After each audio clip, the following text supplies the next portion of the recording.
닥터 빌드, 닥터하우스라는 플랫폼을 운영하고 있고, 그 다음에 건국대학교 미래지식기원회에서 그 소규모 건축 디벨로퍼 과정이라고 집 짓는 과정에 대해서 강의를 하고 있어요.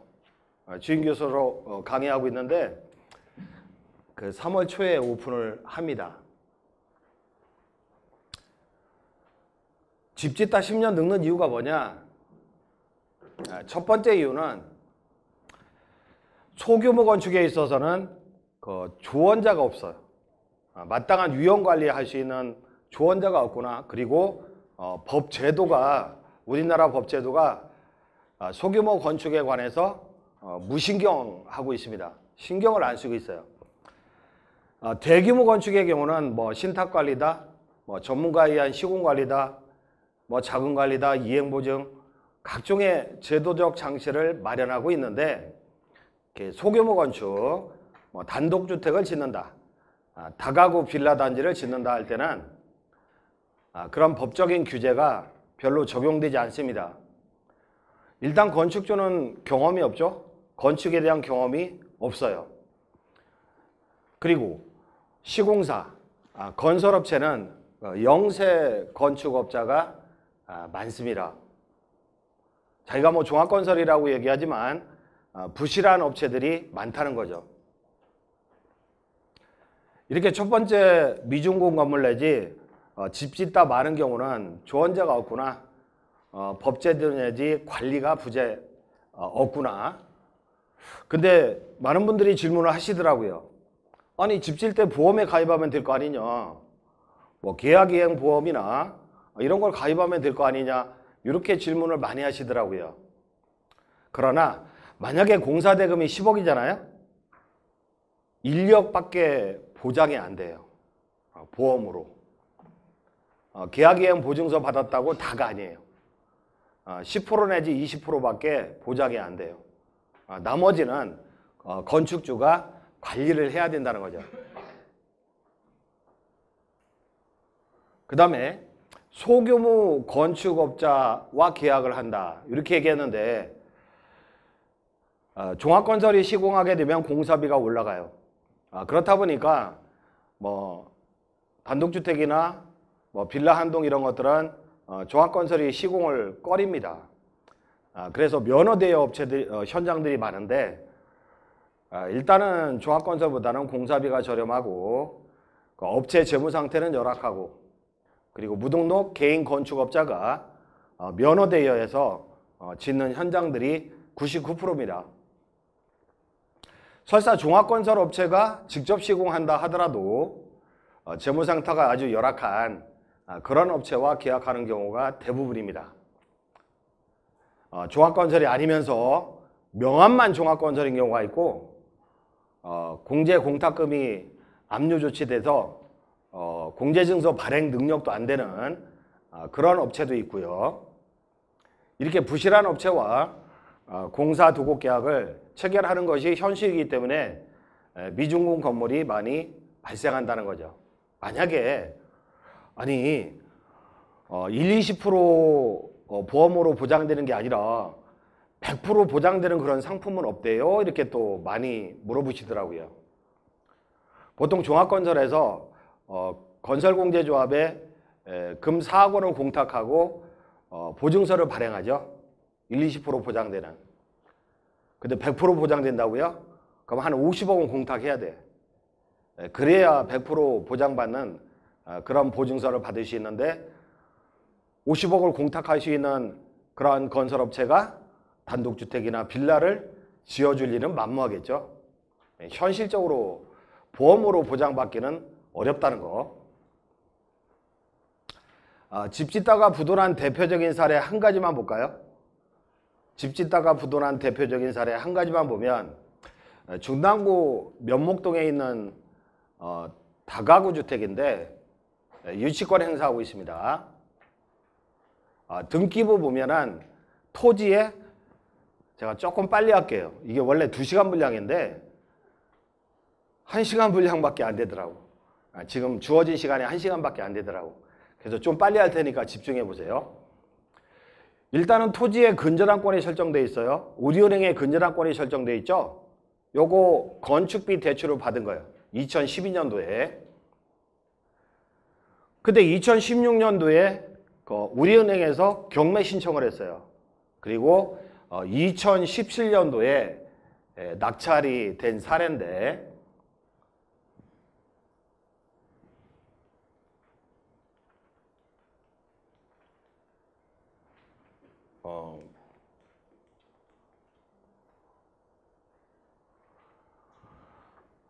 유치권 신고가 되어 있습니다. 현재는 1억 5천에 공사대금 채권에 의해서 유치권 신고가 되어 있어요. 추정 히스토리가 있어요. 추정 히스토리. 근데 추정 히스토리를 제가 적어서 건국대학교 부동산대학원에서 강의를 했는데 수업을 듣던 분이 이걸 낙찰받은 거야. 낙찰받아서 한 5억 벌었더라고요. 근데 제가 추정한 히스토리하고 똑같더라고요. 나중에 알아보니까. 그러니까 2012년 9월에 우리은행으로부터 건축비 대출을 받은 거죠. 토지저당권 설정해서. 근데 우리은행은 담보가치 이상을 대출합니까? 안 해요. 그러니까 건축비 100%를 대출을 못 받는다는 거죠. 우리은행이나 신한은행이나 기업은행이나 다 건축비 대출을 취급하고 있는데 100% 대출 안 해줘요. 그러다 보니까 일부 금액은 뭐 건축 허가나 철거 관련 비용으로 사용하고 나머지는 공사업체에게 지불하는데, 건축비의 50%는 기성구에 따라 지불하고 나머지 건축비의 50%는 준공 후 지불한다. 그러니까 일부 외상공사죠. 현실에 있어서 일부 외상공사를 하는 경우가 많습니다. 공사비가 부족하니까 몇 억은 외상으로 해줄 테니까 나한테 맡겨라. 내가 나중에 전세금으로 빼갈게. 아니면 건물까지 지어지니까 건물까지 저당권 설정해서 빼갈게. 이런 식으로 약정하는 경우가 상당히 많습니다. 그런데요, 이 건설회사는 받은 공사 대금의 상당액을 유용합니다. 다른 데 쓴다는 거죠. 우리 현장에 투입하는 게 아니라 거의 모든 소규모 건설업체에서는 계약금부터 유용합니다. 만약에 공사 대금이 10억이다. 그래서 1억을 줬다? 1억 다른 데 써요. 그리고 하도급을 내릴 때는 외상 하도급을 내리죠. 하도급 업체들 세팅할 때 계약금만 주고 나머지는 준공 후 가져가라. 외상 하도급을 내리게 됩니다. 근데요, 기성구가 50%인 상태에서 공사 중단될 수밖에 없어요. 하도급 업체 중에 일부가 유치권 행사합니다. 불안하니까. 그러면 몇 달 동안 공사가 방치되어 있는 거죠. 그러면서 뭐라고 합니까? 현금을 주시면 감사하겠습니다. 외상공사는 힘들 것 같아요. 솔직히 얘기하는 거죠. 현장 방치를 참다 못한 건축주는 최초 시공자와 중간 타절에 합의를 합니다. 나가라 이거죠. 나가라. 왜냐하면 두 번째 시공자가 나한테 맡겨라. 꼬시거든. 그래서 지인에게 건축비 6천만 원을 융통했더라고요. 등기부 보니까. 교회 친구한테 6천만 원 융통해서 토지 저당권 설정해주고 두 번째 시공자인 주식회사 대원 AI에 지불한다. 주식회사 대원 AI는 두 번째 시공자 아니면 세 번째 시공자일 거다. 왜냐하면 2012년도에 우리은행 대출받아 공사에 착수했어요. 근데 2017년 현재가 됐다는 거죠. 이 세월 동안 공사업체는 두 번 내지 세 번 밖에 있는 거야. 그러면 건축주는요, 영업이익이 나올 수가 없어요. 새로운 시공자가 세팅될 때마다 공사비가 올라갈 수밖에 없거든요. 근데요, 두 번째 시공자도 영세업체입니다. 따라서 두 번째 시공자도 공사대금을 유용합니다. 100%. 또 대부분 외상계약하고 하도급금 6천만 원만 주면 대부분 외상으로 하도급을 내리죠. 그리고 건축주한테 뭐라고 했어요? 한 6천만 원만 융통해주면 나머지는 외상공사 해줄게요. 이런 식으로 들어온 거죠. 근데 도급계약서에는 외상공사라는 표현이 절대적으로 없어요. 결국에는 두 번째 시공자도 나중에 현금 요구하면서 공사를 장기간 방치하게 됩니다. 그러면 참다 못한 건축주는 두 번째 시공사를 상대로 도급계약 해지 및 건물 명도 소송을 제기하죠. 나가라고. 근데 불법적으로 유치권을 행사함에 따라 형사고소까지 진행을 했더라고요. 근데 피고 건설사는 뭐라고 그래요? 외상공사 사실을 부인하죠. 왜냐하면 도급계약서에는 외상이라는 표현이 없으니까. 그래서 기성구에 미달하게 공사 대금을 받았음을 이유로 항변합니다. 결국은 건축주 원고 정부 패소 판결을 받았더라고요. 우리은행 측은 건축비 대출할 때 관리합니까? 안 합니다. 첫 번째 시공자한테는 유치권 포기각서 받거든요. 근데 두 번째 시공자는 몰라요. 그러니까 유치권 포기각서를 못 받은 거야. 억울한 건축주는 외상공사 했다고 서증으로 입증하지 못하니까 여러 증인들을 내세웠더라고. 근데 판사는 증인의 말을 믿어주지 않습니다. 서면만 믿어요. 그래서 건축주는 패소 판결을 받았고요. 고등법원에 항소한 상태에서 우리은행에서 이자를 체납하고 있는 건축주 현장에 경매를 청구하게 된 사건이죠. 건축비 대출을 몇 번 연장하잖아요. 세월이 4, 5년 되니까 건축비 대출을 몇 번 연장하잖아요. 근데 2012년도에 우리은행은요. 금리가 2%였어요. 2%. 근데 건축비 대출을 몇 번 연장하잖아요. 18%, 20%까지 갑니다. 연장의 대가로. 완전 사채업자입니다. 그러면 마지막에 억울한 건축주는 집 짓다가 땅 뺏기고, 그죠?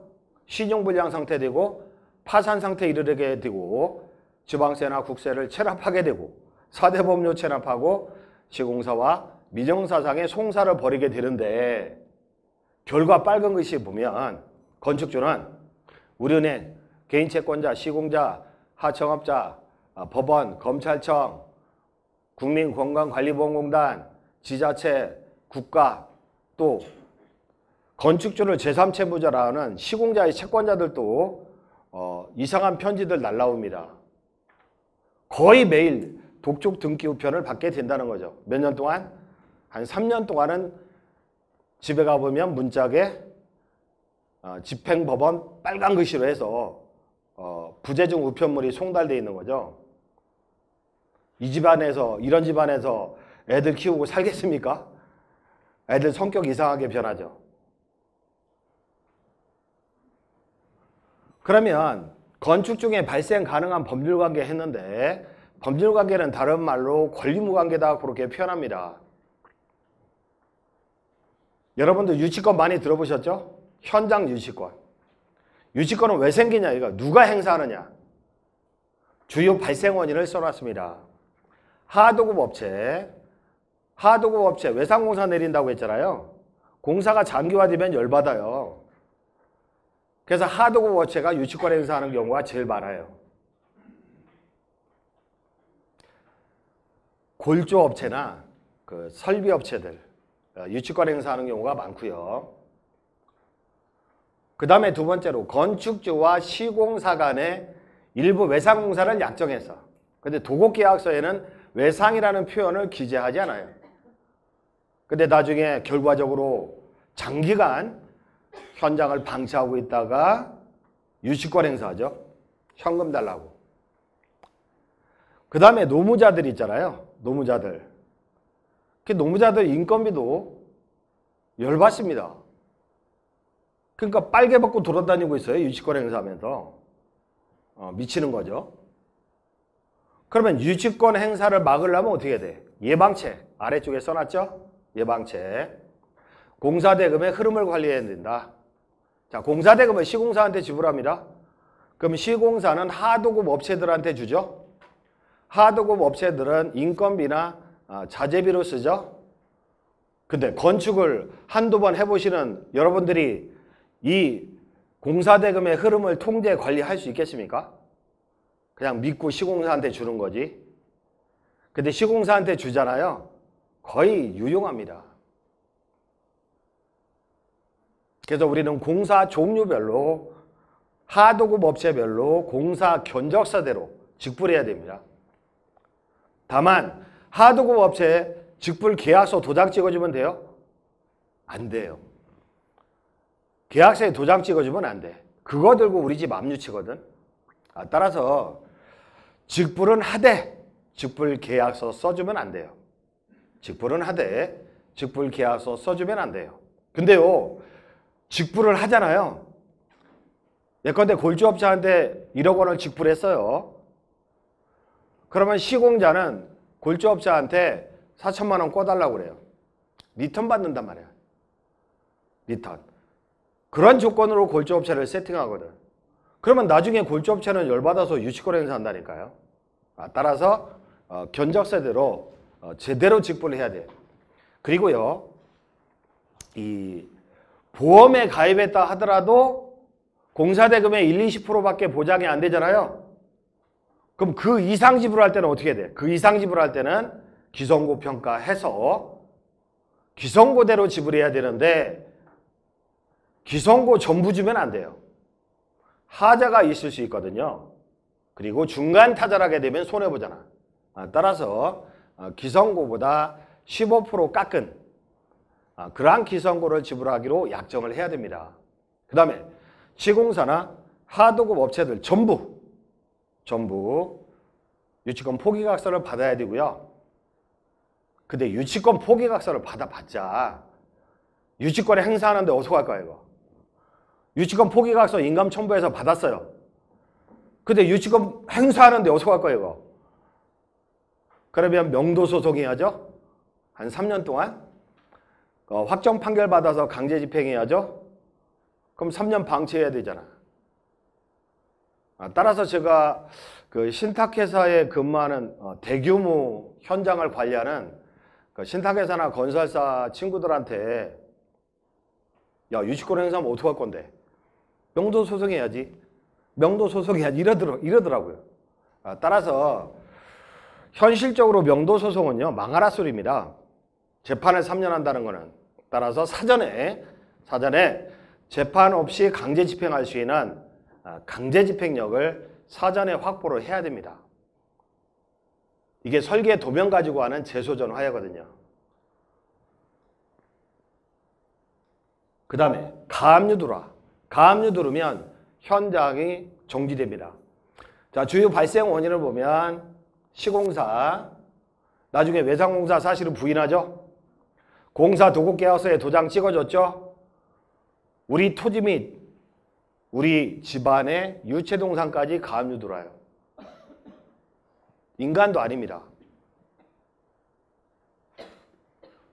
제가 건축을 15년 전부터 했는데 대리인한테 도장을 줬어요.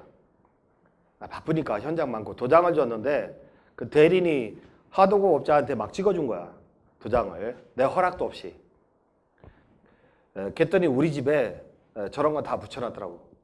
저 우리 집에 있는 거 찍어놓은 겁니다. 사진.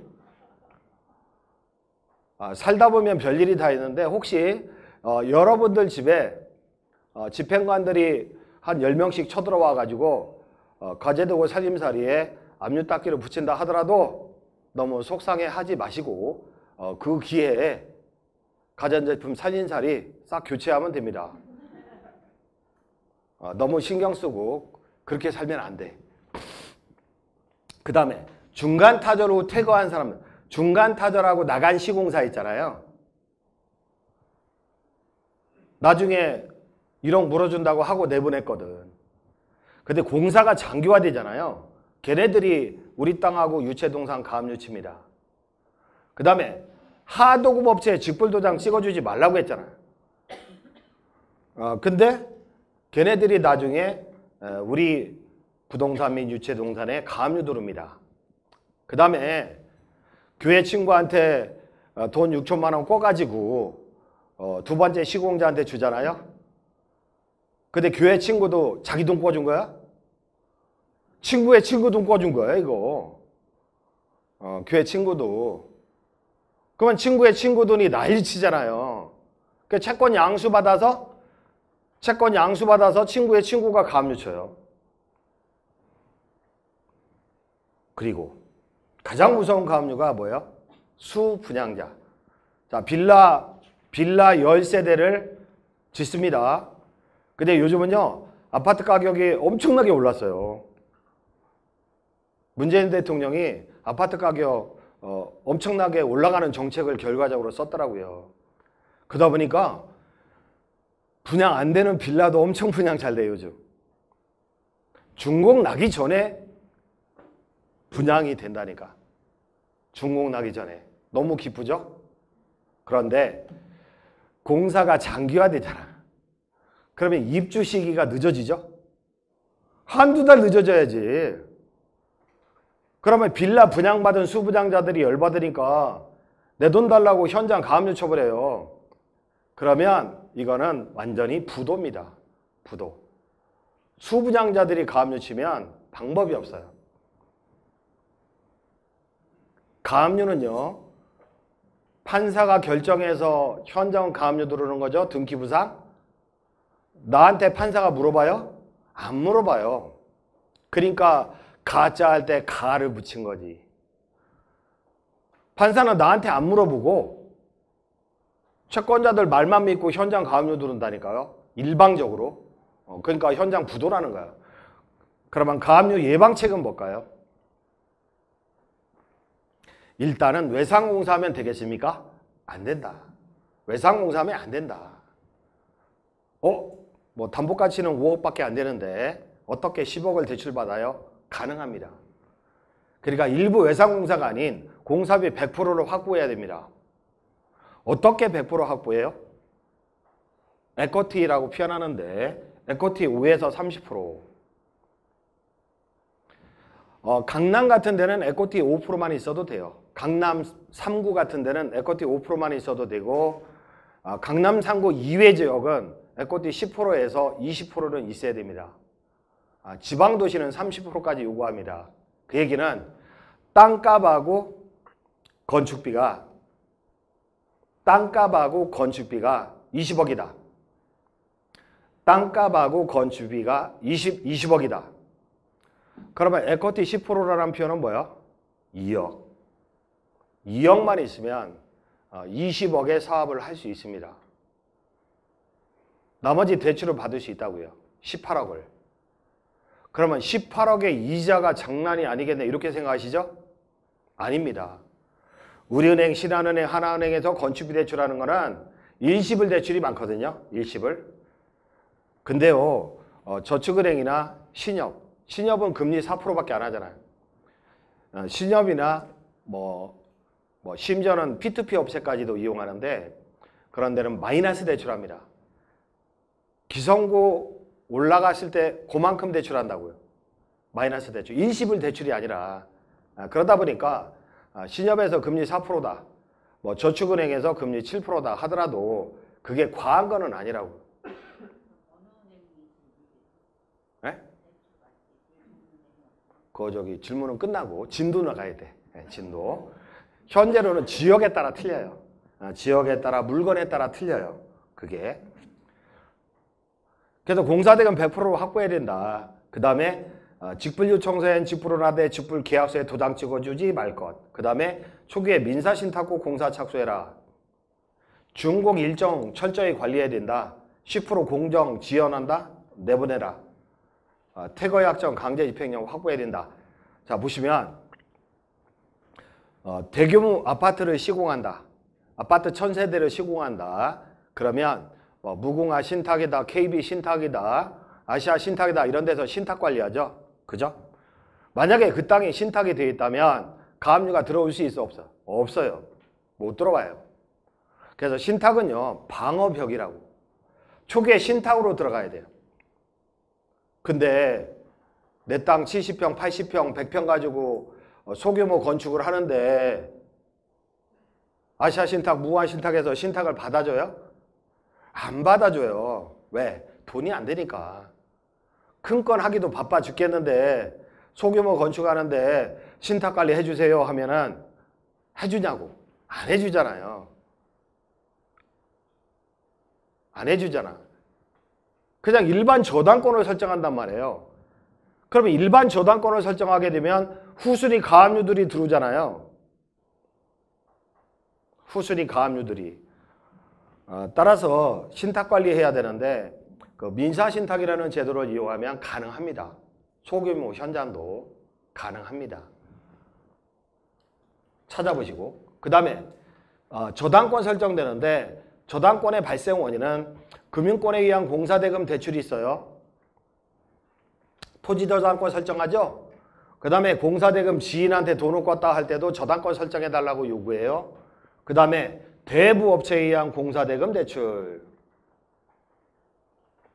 토지저당권, 그리고 미중공 건물에 대한 시샘말로 대이등 끼친다고 표현하는데 촉탁등기입니다. 따라서 1순위 저당권을 취득하게 되는데 공사하다가 중간에 서요. 그러면 공사비 꿔줄 데가 없어. 추가 공사비를 꿔줄 데가 없어요. 왜냐하면 무슨 이해관계인이 있는 줄 알아? 어떤 도장을 남발했는지 모르기 때문에 추가로 공사비 꿔줄 데가 없단 말이에요. 그러다 보니까 사채를 많이 이용하거든요. 그러면 사채업자는 토지의 후순위 저당권 설정합니다. 그리고 미중공 건물에 보존 등기를 해가지고 거기에 1순위 저당권을 취득합니다. 사채업자는. 그래서 미중공 건물의 대의 등기다 이렇게 표현하는데 공부하고 싶으면 건국대학교로 오세요. 3월에 개강하니까. 자, 이런 저당권은 바람직하지 않습니다.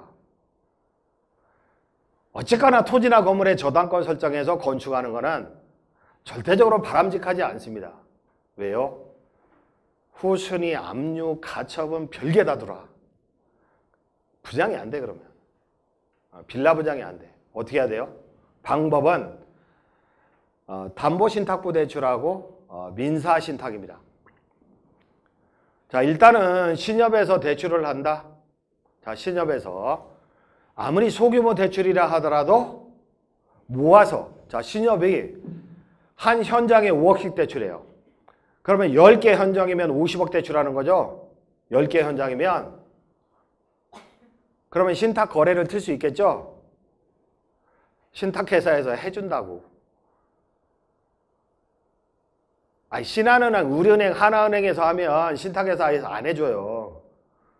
근데 신협이 야, 내가 10개 이상 1년에 50개, 100개 갖다 줄게. 그러면 신탁회사에서 신탁 거래를 터준다고.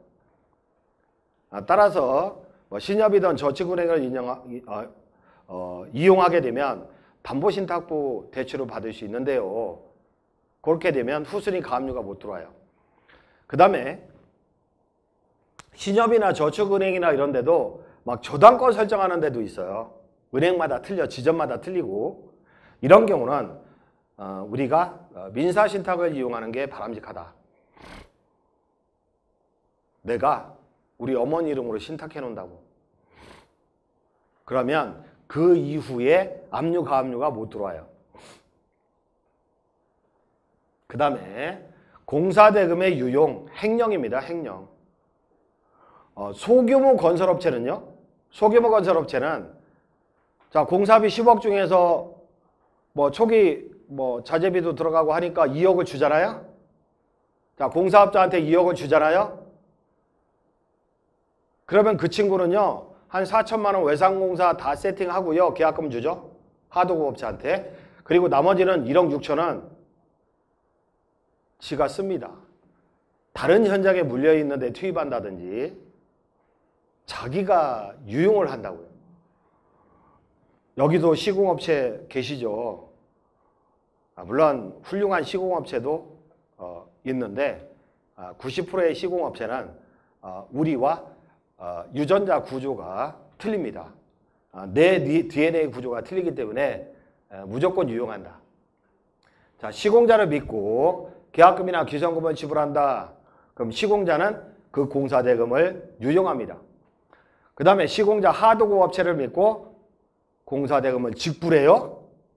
내가 골조업자한테 직불했어. 그러면 건설사는 골조업자한테 리턴을 받습니다. 그 조건으로 골조 용역을 준 거거든. 시공자 공사비 일부 환수. 그 다음에 참고상으로 토지 저당권이 있는 상태에서는 하도급 업체나 수분영자 등 이해관계 내 압류, 가압류 여지가 있다고 했죠. 그래서 최근에도 세종시에서 29세대를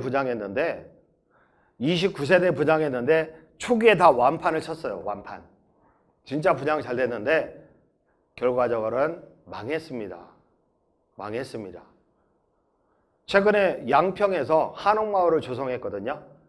한옥마을 조성해가지고 샘플 주택을 주택 전시관에 전시해놓고 그러니까 사람들이 신기한 거야. 한옥이 젖어 있는 거야. 주택 전시관에. 그러니까 한 달 만에 분양 완판 끝냈어요. 결과적으로 그 업체는 망했습니다. 아니 분양을 다 해놓고 왜 망하는 거야? 시공자한테 땅을 뺏긴 거야. 공사를 멈춰. 계속 딜레이 시켜. 왜냐면 공사 대금을 지가 다른 데 유용했거든. 그러다 보니까 공사 진척도가 늦어지고 결국은 서 있어요. 건축주가 막 열받아가지고 왜 공사 안 하시냐고 그랬더니 양평권은 뭐라고 해요? 내가 땅값 쳐줄 테니까 나가시라고. 나가시라고. 내가 인수해서 할 거라고. 세종시 거는 뭐야? 결국에는 수분양자들이 일제히 다 압류 들어왔어요. 소송을 제기했어요. 너 때문에 압류됐다고. 네가 공사를 연기시키고 딜레이 시키는 바람에 그리고 추가 공사비 요구하는 바람에 이렇게 됐다고. 소송해봤자 그 1000분의 1 지연 배상 있잖아요. 그것만 배상받아요. 쟤 때문에 내가 다 망했는데 그거는 특별손해라 해가지고 인정을 못 받습니다. 결국은 집 짓다가 전 재산 날려버린 거죠. 최근 사례도.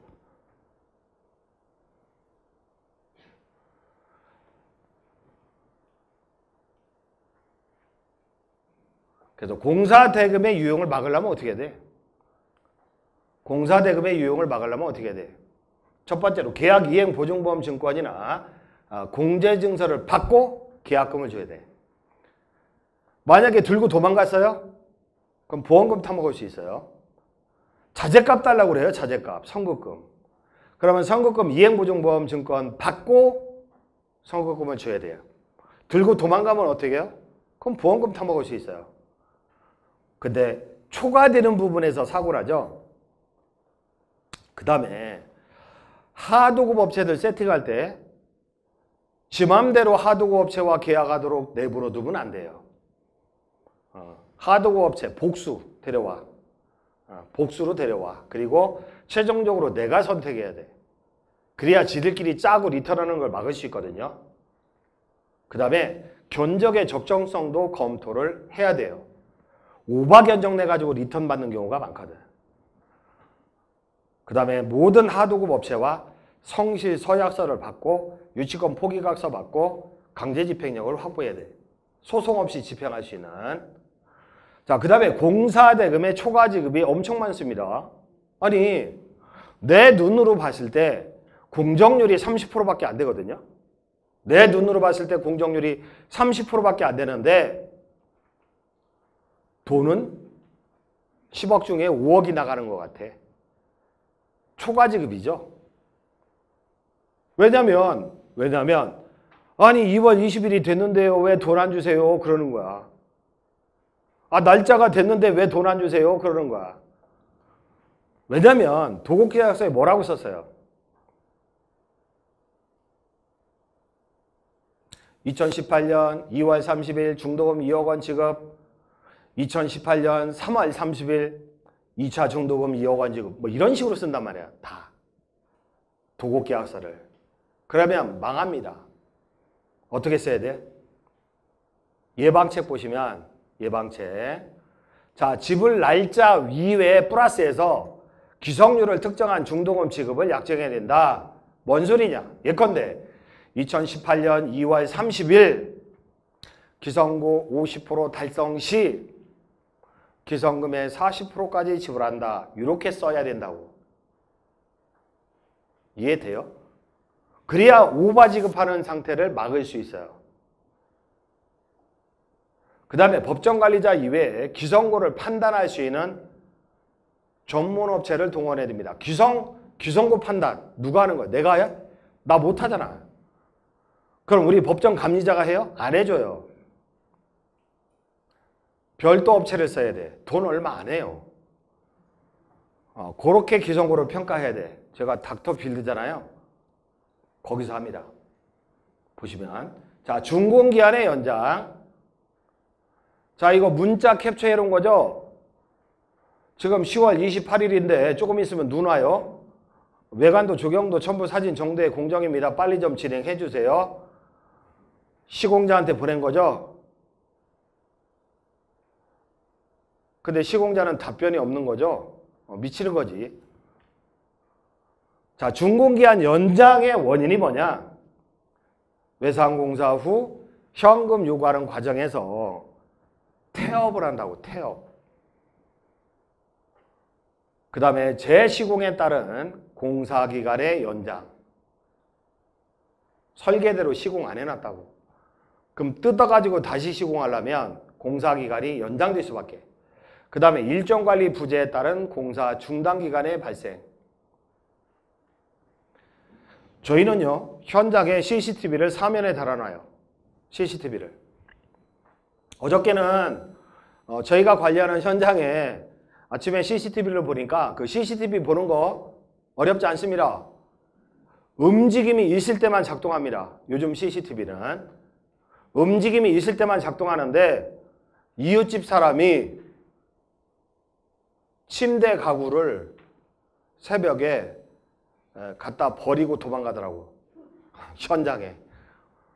그래서 우리 관리자가 열받아가지고 경찰서에 신고한다고 캡처해서 그러는 걸 제가 하지 마. 그냥 놔두라고. 그까짓 거 뭐 딱지 5,000원 붙여서 내놓으면 되는 거지 뭐. 왜냐하면 건축할 때 동네 사람들하고 안 좋으면 큰일 납니다. 동네 사람들 잘해야 돼요. 민원. 이 민원인 때문에 공사기간이 연장되는 경우도 엄청 많습니다.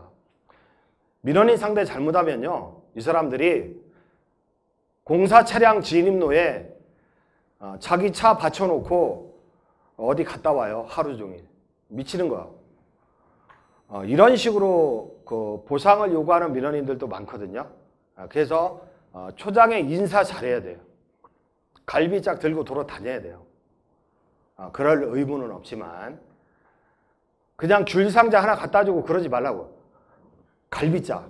요 정도는 들고 가서 해야 받지. 귤상자 들고 갔다가는 문 닫아. 가시라고. 그 나중에 삥 뜯어가죠. 보상을 요구하죠. 따라서 민원인 상대가 상당히 힘든데 CCTV를 놓는 이유는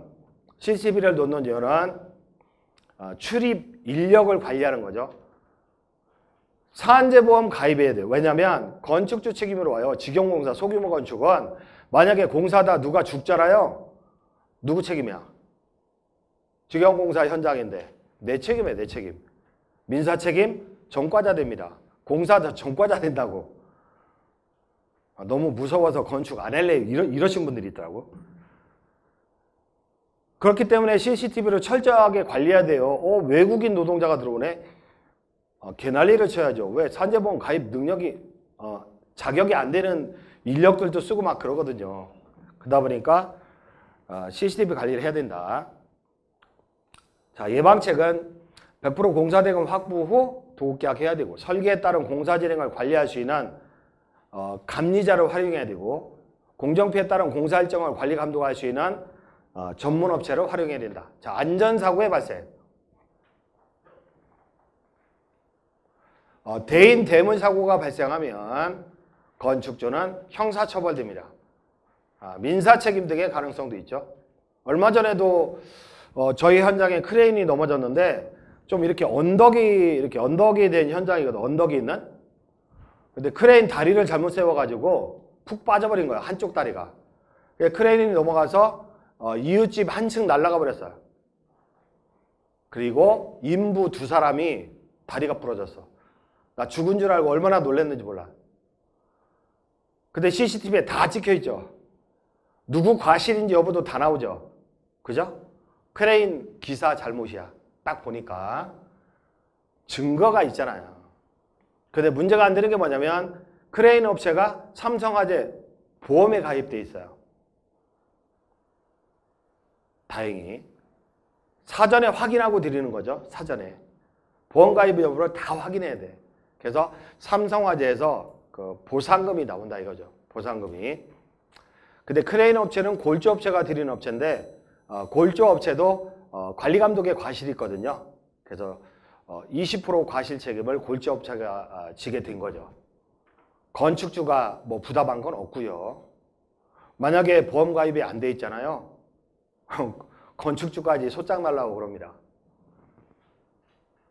그 시공 현장의 그 사건 사고는 아주 다양합니다. 자, 시간 없어 말씀 못 드리지만, 그래서 안전설비 내지 예방책으로 안전조치 미비, 산재보험 가입 조치, 미가입 인원의 출입통제, CCTV 설치해서 항시 모니터링에 의한 사고 발생을 캐치해야 됩니다. 그 다음에 현장 관리인을 상시 배치해야 돼. 시공사 부담으로. 그 다음에 하도급 업체의 대인 대물배상 가입 여부를 확인해야 됩니다. 어려워서 공사하겠나 이거. 그 다음에 저품질 시공과 하자 발생. 저품질 시공 진짜 많습니다. 저희가 그 닥터빌드 그 부스가 있거든요. 아래층에. 근데 어제 오신 분은 송파 위례신도시에서 건축을 하신 분인데 도급계약서상 5억에 했대요. 건축을. 그 위례신도에 이택이나 협택 많잖아요. 근데 5억에 도급계약했는데 9억까지 들었대. 9억까지. 장기간 공사하면서. 근데 비가 오면 폭포수처럼 비가 샌대요. 그 다음에 싱크대 한샘인 줄 알았더니 한샘 짝퉁이래요. 샤시도 마찬가지. KCC인 줄 알았더니 짝퉁이래. 하자담보 책임 물어보면 알거든요. 한샘이나 KCC 정품은 10년까지 하자담보 책임을 집니다. 근데 거기는 우리 정품이 아니라고 연락하지 말라고 했대. 이런 문제들이 많다 이거지. 그럼 이런 걸 어떻게 관리해야 되느냐? 참 힘듭니다. 원래요. 다가구 원룸주택을 짓잖아요. 하자담보 책임 기간은 1년밖에 안 돼요. 근데 1년 2개월 차에 비가 죽죽 새고 있는데 건설업 면허업체의 시공 현장은요. 공종에 따라 골조 책임은 5년까지. 그래서 분양물의 경우는 하자 이행 보증금 예치 후 하자 민원을 보통 방치하죠. 방치. 그 다음에 준공후 공사대금 수령 후에 시공사 하자 방치. 이거 어떻게 예방하느냐. 그 밑에 써 있으니까 한번 읽어보시고. 하자 종류에 어마어마하게 많은데 잘 안 보이네. 다 하자 사진. 한 현장의 하자 사진을 찍어 놓은 건데 준공이 된 현장입니다. 근데 준공 후에 도급계약서 보면 전문가 업체에서 컨설팅 한다는 도급계약서를 제가 많이 봤는데 준공 후 14일 내로 잔금 준다 이렇게 써있더라고. 그러면 준공 후 14일 내로 잔금 받으러 와. 돈 달라고. 야, 하자 마무리 공사 안 돼 있잖아. 돈 주시면 그 돈으로 마무리하겠습니다. 마음 약하니까 돈을 주죠. 그럼 돈 주면 그 돈으로 마무리해요? 연락 안 됩니다. 두절되죠? 프린트 한번 읽어보시고. 제가 건축 위험 방지 강의를 대학교에서도 개설해서 강의하고 유튜브에도 올려놓고 별짓을 다 해도 사건 사고는 끊이지 않더라. 그래서 이런 플랫폼을 만들게 됐다. 5분만 설명을 드리면, 자, 아래쪽에 배달의 민족, 요기요, 카카오택시, 우버택시 이런 거 아시죠? 이게 오토 중개 플랫폼인데 온라인과 오프라인을 연결하는 어플이라고요. 그러면 배달의 민족이나 카카오택시를 이용했다. 고객들한테 수수료 받는 거 아니죠? 그죠? 업체한테 받는 거죠? 자, 카카오택시를 탔는데 택시 요금이 비싸요? 아닙니다. 똑같아요. 마찬가지로 닥터빌드 플랫폼은 고객은 무조건 무상. 고객은 무상 서비스야. 시공사들한테 수수료를 받아요.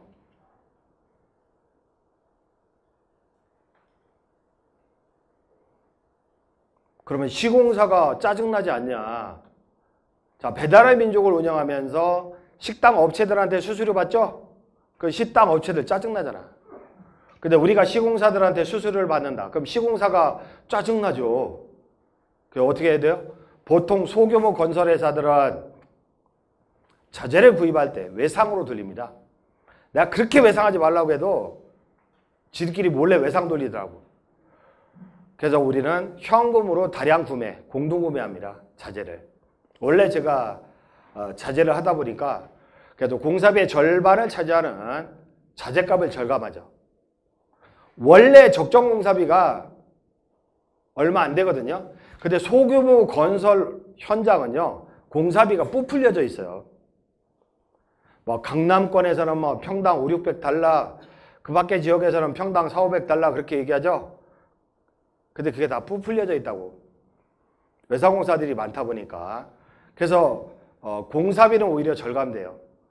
그래서 절감된 그 부분에서 일정 부분의 수수료를 수취합니다. 그러니까 시공사도 좋아. 자재를 지들이 구하는 것보다 더 싸게 제공하니까.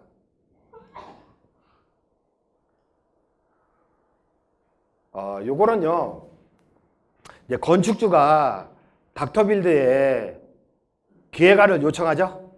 건축주가 닥터빌드에 기획안을 요청하면 저희는 몇십 페이지의 기획안을 3개 설계사무소가 작성해서 드립니다. 왜냐면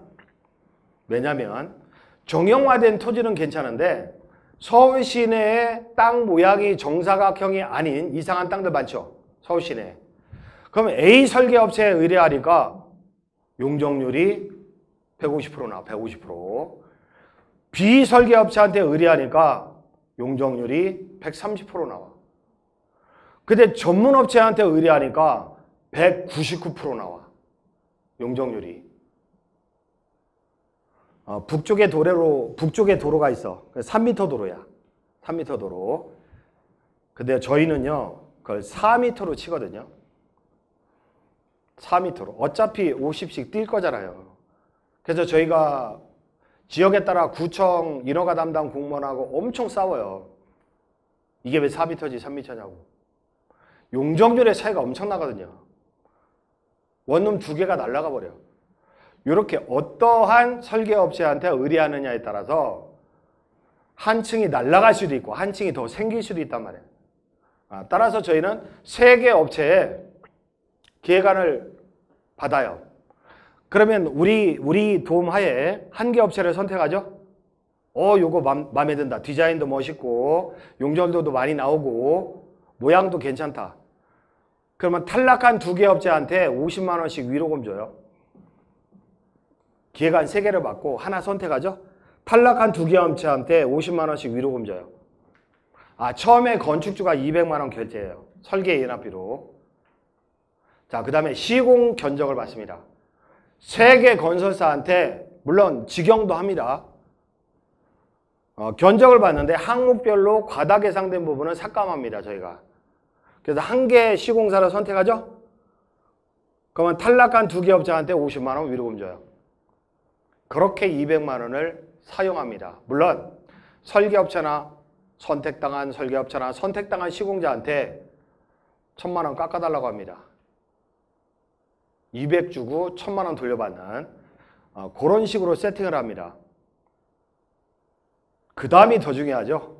막 CCTV로 감시해야 되고 도급계약서 보니까 어디서 강의하는 도급계약서 보니까 2장이더라고. 저희는요 몇십 장, 한 5, 60페이지야. 도급계약서가. 국토교통부에서 제공하는 민간건설 표준도급계약서에 의하면 되지 않습니까?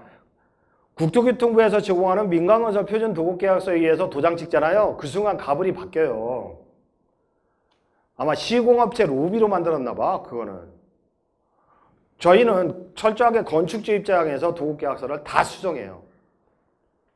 수정해서 도급계약서를 작성하고 그 다음에 강제 집행력을 확보합니다. 저희 변호사들로 하여금 법원에 한번 왔다 갔다 하면 명도 소송 없이 유사시에 끄집어낼 수 있는 강제 집행력을 다 확보합니다. 하도급 업체까지.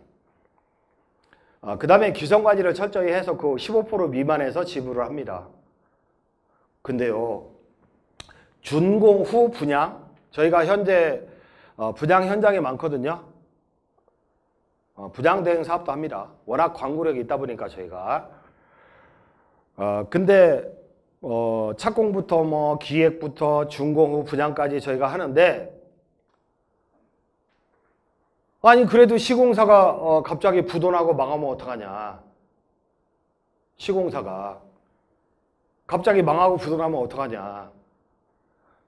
그런 경우 대규모 아파트 공사를 한다 할 때는 누가 끌어가요?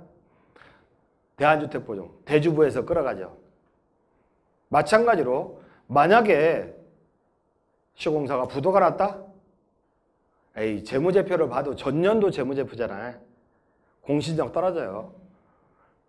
그런 경우는 저희가 현장을 바로 인수합니다. 닥터빌드에서 시공한다고. 왜요? 기성구에 15%만 줬잖아. 그러니까 나머지 돈 가지고 저희가 끌어안아서 준공을 낸다고요. 이런 식의 시스템이기 때문에 저희가 이거를 변리사가 그러대요. 아이디어 특허를 해야 되겠다고. 다른 데 따라하기 전에 특허를 내야 되는데 따라 할 수가 없어. 다른 데에서는. 왜냐하면 도급계약서를 우리만큼 작성하는 데는 없습니다. 철저하게. 그래서 이러한 사업구조로 건축주는 뭐야? 용역 수수료 없어. 컨설팅 자문료 없어. 건축주 부담은 없어요. 오히려 설계비나 공사비가 그 동네 시세보다 저렴해. 해피한 구조죠. 시공사도 오다를 몰아주고요. 방지담회죠. 공사비를 안정적으로 확보할 수 있습니다. 시공사도 100% 공사비 대출해서 들어가니까. 그 다음에 건축 자재를 저렴하게 공급을 받을 수 있다. 그 부분의 일부분을 닥터빌드가 수수료로 취합니다.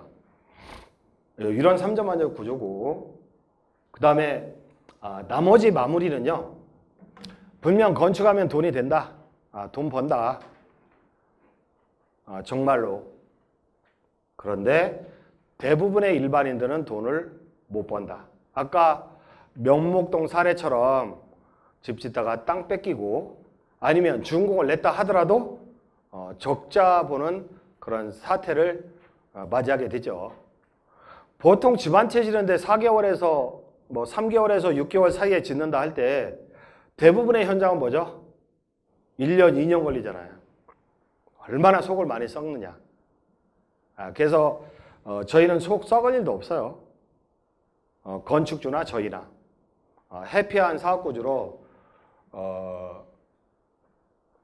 닥터빌드를 운영하고 있고, 참고삼아 브로셔나 프린트를 몇 회독 한번 해보세요. 도움이 많이 되니까. 그리고 건축하면 분명 돈이 되는데 세금으로 다 뺏긴다 이거야. 짜증난다 이거죠. 그러면 세금으로 다 덜 뺏기려면 어떻게 되느냐? 덜 뺏기려면 어떻게 되느냐? 거기에 대해서 우리 정춘도 세무사님이 한 5분만 쉬었다가 강의를 할 겁니다. 고생 많으셨습니다. 감사합니다.